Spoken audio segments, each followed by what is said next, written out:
CPI Kerala Congress M തർക്കം തെരുവിലേക്ക് വലിച്ചിഴയപ്പെടുകയാണ്.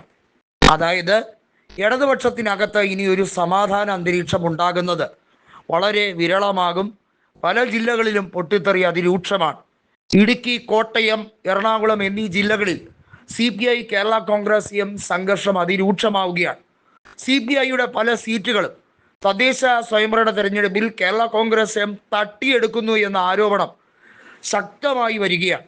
Jose K Mani ഫാക്ഷനെ ഇടതുപക്ഷത്തു നിന്നും പറഞ്ഞയക്കണമെന്നും അവർ ഇത്തിൾ കണ്ണികളാണെന്നും ഏച്ചു കെട്ടിയാൽ മുഴച്ചിരിക്കുമെന്നും അവരുടെ പരമ്പരാഗത സ്വഭാവം ഇടതുപക്ഷ സ്വഭാവമല്ല എന്നും കൃത്യമായി CPIയുടെ ജില്ലാ കമ്മിറ്റികൾ, പ്രത്യേകിച്ചും കോട്ടയം ജില്ലാ കമ്മിറ്റിയും ഇടുക്കി ജില്ലാ കമ്മിറ്റിയും വ്യക്തമായി പറയുകയാണ്.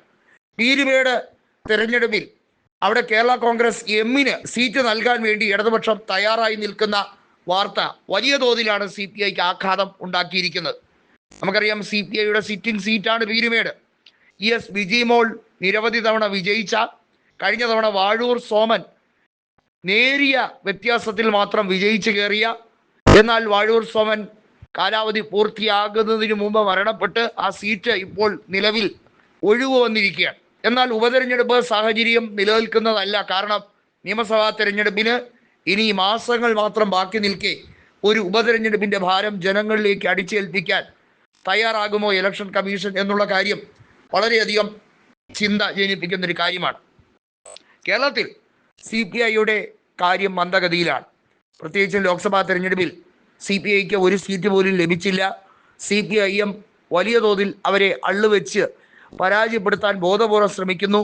CPIMന് അധികാരം കിട്ടണമെന്നേ ഉള്ളൂ. CPIയോടൊപ്പം കൈപിടിച്ച് നടക്കണമെന്ന് ആഗ്രഹമില്ല. CPIയെ അവരെ ബോധപൂർവം തഴയാൻ വേണ്ടിയും കേരള കോൺഗ്രസ് എമ്മിന് കൂടുതൽ പ്രാതിനിധ്യം കൊടുക്കാൻ വേണ്ടി ശ്രമിക്കുന്നതായുള്ള റിപ്പോർട്ടുകൾ പല കോണുകളിൽ നിന്നും സംസ്ഥാന കമ്മിറ്റിയിലേക്ക് പരാതി പോലെ വന്നിരിക്കുന്നു. ഇത് ഭാവിയിൽ വലിയ പ്രശ്നങ്ങൾ ഉണ്ടാകും.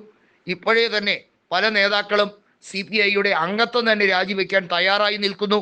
നമുക്കറിയാം, സംസ്ഥാന തലത്തിൽ പല നേതാക്കളും ടേം കണ്ടീഷൻ വിഷയം ദഹിച്ചിട്ടില്ല. അവരെ സംബന്ധിച്ചിടത്തോളം വീണ്ടും മത്സരിക്കാനുള്ള സാധ്യത അത് മങ്ങുമ്പോൾ അവർക്ക് CPIയിൽ തുടരാൻ തന്നെ ആഗ്രഹമില്ല.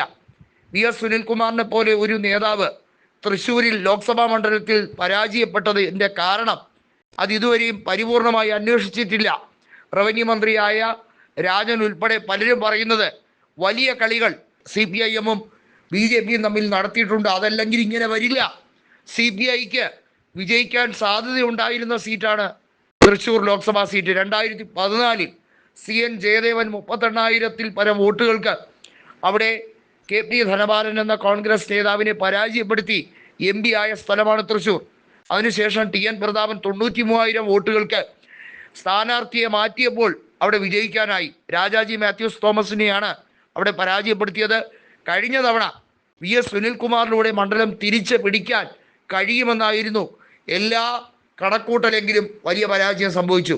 BJPയെ സഹായിക്കുന്ന മാത്രമല്ല, CPIയോട് ഒരു പകപോക്കൽ രാഷ്ട്രീയം, ഒരു പ്രജുഡിസ് മൈൻഡ്, ഒരു മുൻവിധിയോടെയുള്ള ചിന്താഗതിയാണ് CPIM നേതാക്കൾക്കുള്ളത് എന്നും പല ജില്ലാ കമ്മിറ്റികളും തുറന്നടിക്കുകയാണ്. ബിനോയ് വിശ്വം ഒരു വാഴയെ പോലെ, ഒന്നും അറിയാത്ത ഒരു നിർഗുണ പരബ്രഹ്മനെ പോലെ ഇരിക്കുകയാണ്.